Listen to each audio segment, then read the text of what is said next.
Informatika. Di video kali ini saya akan membahas tentang bab 6 Nikrotik Internet Gateway. Tanpa berlama-lama, langsung saja kita ke videonya. Daftar isi pada video kali ini terdapat 10 daftar isi.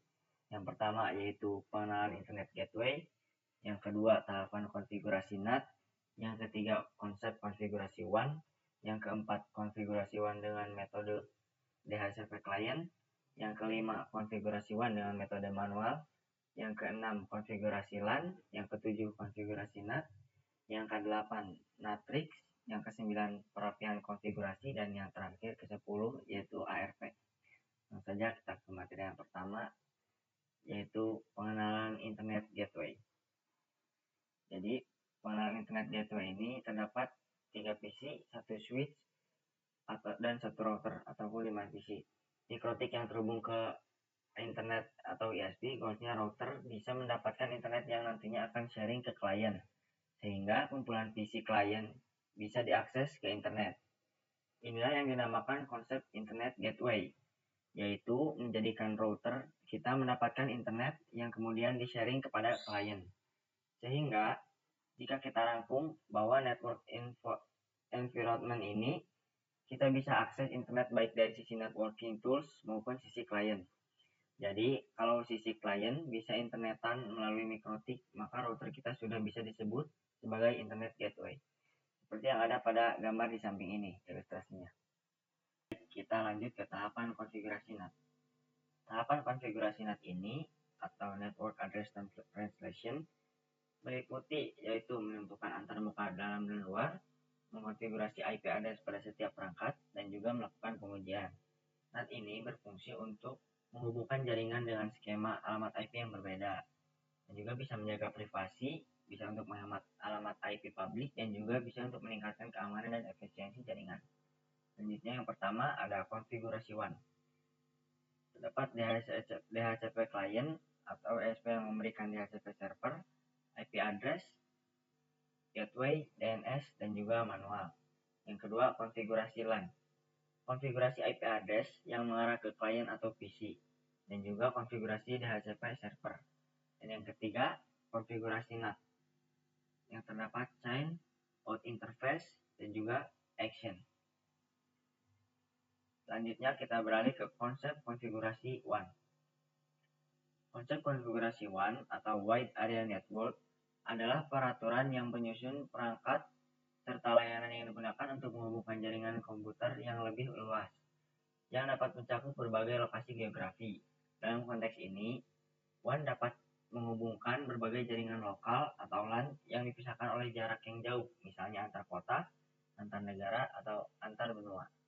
Berikut ini adalah beberapa konsep utama dalam konfigurasi WAN. Yang pertama ada teknologi penghubungan, yang kedua ada pengaturan IP addressing, yang ketiga ada pengaturan alamat dan routing, yang keempat ada quality of service, yang kelima ada keamanan WAN, dan yang terakhir yang keenam yaitu manajemen WAN. Secara keseluruhan, konfigurasi WAN ini memerlukan pemahaman yang mendalam mengenai perangkat keras dan juga perangkat lunak, serta teknologi berkomunikasi yang digunakan untuk memastikan koneksi antar lokasi yang aman, cepat, dan efisien. Selanjutnya kita beralih ke konfigurasi WAN dengan metode DHCP.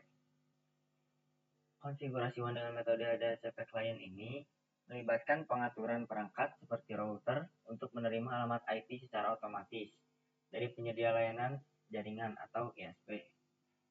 Menggunakan protokol DHCP atau Dynamic Host Configuration Protocol, berikut adalah langkah-langkah umum dalam mengkonfigurasi WAN yang menggunakan DHCP client. Yang pertama, koneksi fisik. Nah, pastikan perangkat router yang sudah terhubung ke dalam modem atau perangkat gateway yang terhubung ke jaringan ISP, memastikan port WAN router terhubung dengan perangkat penyedia layanan seperti modem atau router. Yang kedua, masukkan ke antarmuka router. Akses antarmuka konfigurasi router melalui browser dengan memasukkan IP router. Misalnya 192.168.1.1 atau yang lainnya dengan login dengan username dan password yang telah ditentukan. Yang ketiga, aktifkan metode DHCP client. pilih interface WAN yang biasanya bernama WAN atau Internet yang akan menggunakan DHCP untuk mendapatkan alamat IP. Selanjutnya, verifikasi konfigurasi.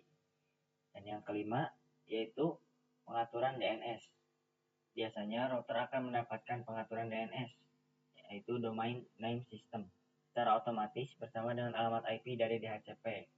Namun jika DNS tidak terkonfigurasi secara otomatis, Anda dapat mengaturnya manual di router. Dan yang selanjutnya yaitu pengujian koneksi. Uji konektivitas internet dengan menggunakan perintah ping untuk memastikan bahwa router dapat mengakses internet. Dan yang ketujuh yaitu konfigurasi keamanan. Jika perlu, atur firewall untuk melindungi jaringan Anda dari akses yang tidak sah. Dan yang terakhir, simpan konfigurasi. Jadi jangan lupa untuk menyimpan konfigurasi agar tetap aman setelah router di-reboot. Dan juga mengkonfigurasi WAN ini dengan DHCP, klien memungkinkan router secara otomatis menerima alamat IP dari penyedia layanan jaringan atau ISP. Tanpa perlu mengkonfigurasi alamat IP secara manual, ini mempermudah pengaturan jaringan, terutama jika Anda tidak dapat memiliki alamat IP yang statis. Pastikan juga untuk memeriksa koneksi dan mengonfigurasi keamanan jaringan dengan benar. Ya, kita beralih ke konfigurasi WAN dengan metode manual. Konfigurasi WAN dengan metode manual biasanya dilakukan pada perangkat jaringan seperti router atau modem untuk menghubungkan jaringan lokal dengan jaringan luar, seperti internet. Berikut adalah langkah-langkah umum yang bisa diikuti untuk melakukan konfigurasi WAN secara manual. Yang pertama, yaitu masuk ke mode router atau modem. Jadi sambungkan perangkat Anda, PC ataupun laptop ke router menggunakan kabel Ethernet melalui akses koneksi Wi-Fi. Yang kedua, konfigurasi. Setelah login, cari menu WAN, internet atau network setting pada antarmuka. Lalu pilihlah manual setup atau static IP. Dan yang ketiga, masukkan pengaturan WAN. Kalian tinggal memasukkan alamat IP yang sudah diberikan oleh penyedia layanan internet atau ISP. Yang keempat, protokol koneksi. Pilih jenis koneksi yang sesuai dengan penyedia layanan kalian yang sudah diberikan. Yang kelima, simpan dan terapkan pengaturan. Setelah memasukkan semua informasi yang diperlukan, klik save atau apply untuk menyimpan pengaturan. Lalu router akan memulai ulang atau menerapkan peraturan baru. Tunggu beberapa saat sehingga koneksi internet aktif. Yang keenam yaitu verifikasi kode. Pastikan koneksi internet berfungsi dan memeriksa status WAN pada router. Dan yang ketujuh yaitu cek jaringan. Kalian tinggal mengecek jaringan jika semuanya sudah dilakukan.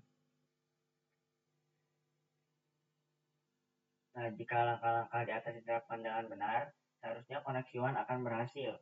Jika mengalami kesulitan, pastikan informasi yang diberikan oleh ISP sudah benar dan periksa kabel serta perangkat keras yang terhubung. Selanjutnya kita beralih ke konfigurasi LAN. Konfigurasi LAN atau Local Area Network memungkinkan perangkat Anda dalam jaringan lokal untuk saling terhubung dan berkomunikasi. Berikut adalah langkah-langkah umum untuk mengonfigurasi LAN pada perangkat seperti router. Yang pertama, masukkan router. Nah, sambungkan komputer atau perangkat Anda ke router melalui kabel Ethernet atau Wi-Fi. Yang kedua, konfigurasi IP address untuk LAN. Setelah login, kalian cari menu LAN setting atau network setting pada antarmuka router dan akan melihat peraturan IP address untuk LAN.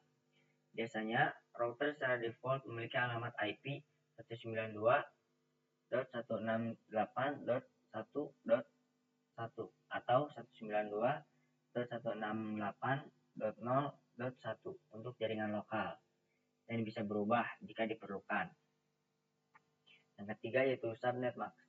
Subnet max yang umum digunakan untuk jaringan LAN adalah 225.225.225.0. Ini memungkinkan Anda untuk membuat jaringan lokal dengan hingga 254 perangkat. Pastikan subnet max sesuai dengan skala jaringan yang Anda inginkan. Yang keempat, DHCP atau Dynamic Host Configuration Protocol. Untuk mempermudah pengaturan IP pada perangkat terhubung ke LAN, aktifkan fitur DHCP yang memungkinkan router secara otomatis memberikan alamat IP kepada perangkat yang terhubung. Yang kelima, pengaturan wireless. Jika router Anda juga berfungsi sebagai Wi-Fi access point, maka dapat mengonfigurasikan pengaturan Wi-Fi. Yang keenam, pengaturan keamanan LAN. Nah, untuk meningkatkan keamanan jaringan LAN, aktifkan firewall pada router dan pastikan fitur seperti NAT diaktifkan untuk melindungi perangkat dari ancaman eksternal. Yang ketujuh, simpan dan terapkan pengaturan. Setelah selesai mengkonfigurasikan pengaturan LAN, klik Save atau Apply untuk menyimpan perubahan, dan router biasanya akan menerapkan pengaturan secara otomatis. Dan yang terakhir, verifikasi koneksi.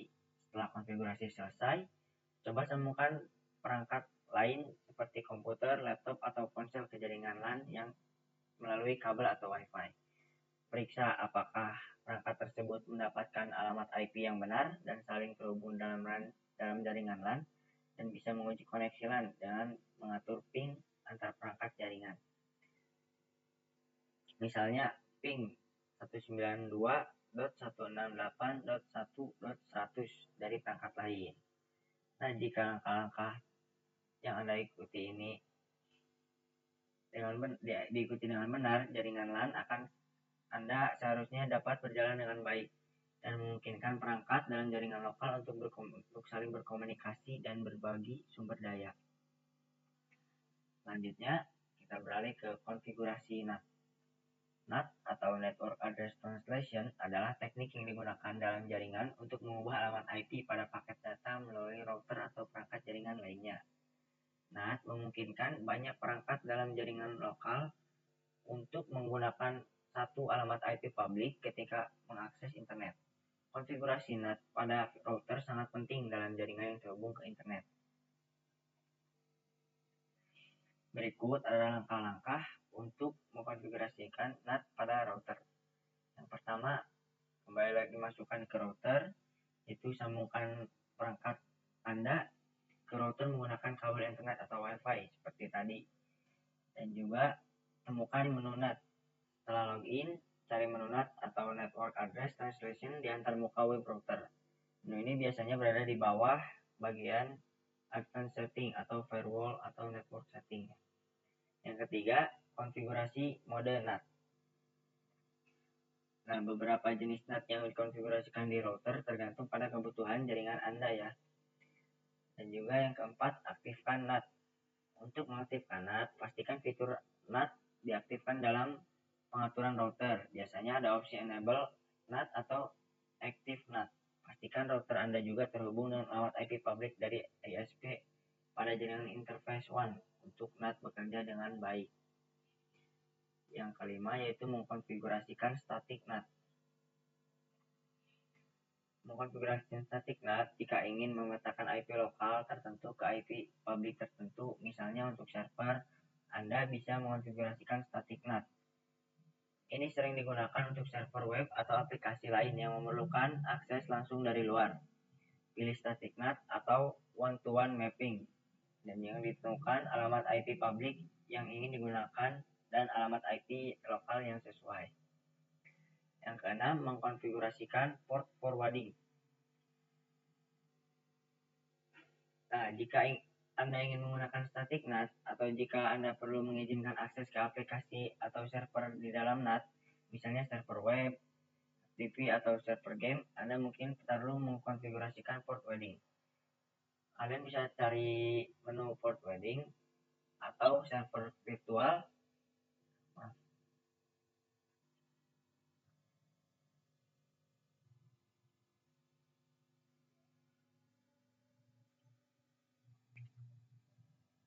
Nah, tadi kalian bisa cari menu port forwarding atau virtual server. Tentukan port yang diperlukan diteruskan dari alamat IP publik ke alamat IP lokal pada perangkat LAN.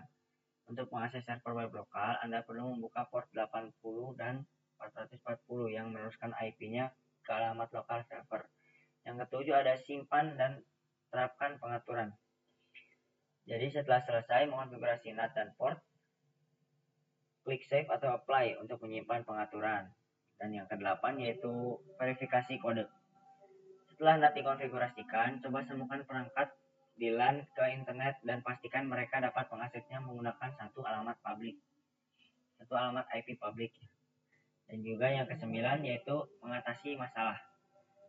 Jika Anda mengalami masalah dalam koneksi setelah mengkonfigurasi NAT, periksa dulu apakah perangkat di LAN mendapatkan IP yang benar. Verifikasi pengaturan firewall untuk memastikan tidak ada yang menghalangi akses. Nah, jadi NAT ini adalah teknik penting dalam manajemen jaringan yang memungkinkan banyak perangkat di jaringan lokal untuk berbagi menjadi satu alamat IP publik. Dengan menggunakan berbagai trik atau teknik NAT, kita dapat meningkatkan efisiensi, keamanan, fleksibilitas, dan pengaturan jaringan. Jadi dengan menerapkan trik NAT ini, Anda dapat mengoptimalkan kinerja jaringan, meningkatkan keamanan, dan juga mempermudah pengelola perangkat serta akses ke layanan baik dalam maupun di luar jaringan. Ya, kita beralih ke NATRIX. NATRIX ini adalah teknik penting dalam manajemen jaringan yang memungkinkan banyak perangkat dalam jaringan lokal untuk berbagi menjadi satu alamat IP publik. Dengan menggunakan berbagai trik atau teknik NAT, kita dapat meningkatkan efisiensi, keamanan, dan juga fleksibilitas dalam pengaturan jaringan. Nah, NAT ini hanya untuk user tertentu, seperti IP, firewall, dan juga NAT. Yang bisa diakses internet hanya VPC, FTP,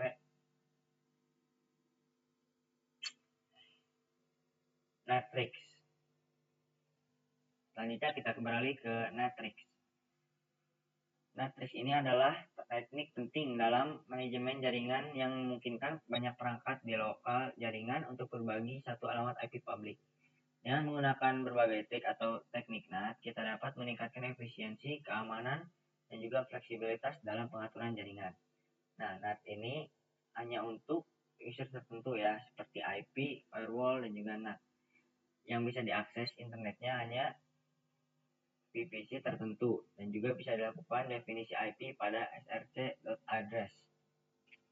Jadi intinya dengan menerapkan trik NAT ini, Anda dapat mengoptimalkan kinerja jaringan, meningkatkan keamanan, dan juga mempermudah pengelolaan jaringan perangkat serta akses layanan baik di dalam maupun di luar jaringan.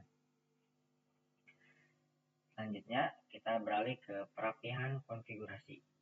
Perapihan konfigurasi NAT ini sangat penting untuk memastikan berjalannya jaringan dengan efisien, aman, dan juga mudah dikelola.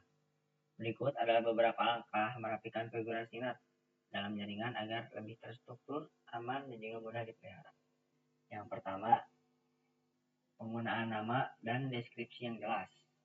Deskripsi setiap aturan NAT, berikan deskripsi yang jelas untuk setiap konfigurasi NAT yang Anda buat. Yang kedua, mengoptimalkan aturan NAT. Kategorikan aturan NAT berdasarkan fungsinya dan juga pisahkan aturan NAT berdasarkan tujuannya. Yang ketiga, optimalkan penggunaan IP public. Nah, gunakan static NAT atau port forwarding untuk layanan kritis. Pastikan hanya perangkat yang benar-benar membutuhkan akses eksternal yang mendapatkan IP public atau port terbuka. Yang keempat ada pengaturan keamanan. Gunakan firewall untuk membatasi akses ke NAT. Pastikan firewall di router atau di perangkat NAT membatasi akses hanya pada port dan alamat IP yang diperlukan. Yang kelima, pemeliharaan dan pembaruan. Lakukan audit berkala terhadap konfigurasi NAT dan juga periksa secara rutin aturan NAT yang ada untuk memastikan semuanya masih relevan dan tidak ada konfigurasi yang usang yang digunakan. Yang keenam, manajemen koneksi dan traffic. Nah, batasi penggunaan port yang tidak diperlukan. Jangan membuka port secara sembarangan dan hanya buka port digunakan untuk layanan tertentu. Yang ketujuh, penggunaan dokumentasi. Pastikan setiap konfigurasi NAT dan perubahan di jaringan dicatat dengan jelas, termasuk deskripsi IP yang digunakan. Dan juga yang kedelapan, menjaga keteraturan alamat IP dan rentang. Alokasikan rentan IP secara terstruktur agar lebih mudah diatur, diorganisir dengan baik. Misalnya, alokasikan satu rentang untuk perangkat yang memerlukan akses eksternal, dan satu lagi untuk yang hanya berkomunikasi di dalam jaringan. Dan yang terakhir, cek penggunaan IP public. Batasi pengguna IP public, pastikan IP publicnya hanya digunakan oleh perangkat yang sebenarnya memerlukan akses eksternal dan sebaliknya. Perangkat yang membutuhkan akses lokal harus tetap menggunakan IP private. Nah, konfigurasi perapian NAT ini mencakup pengelolaan, perorganisasian, dan pengaturan NAT secara efisien, aman, dan terstruktur.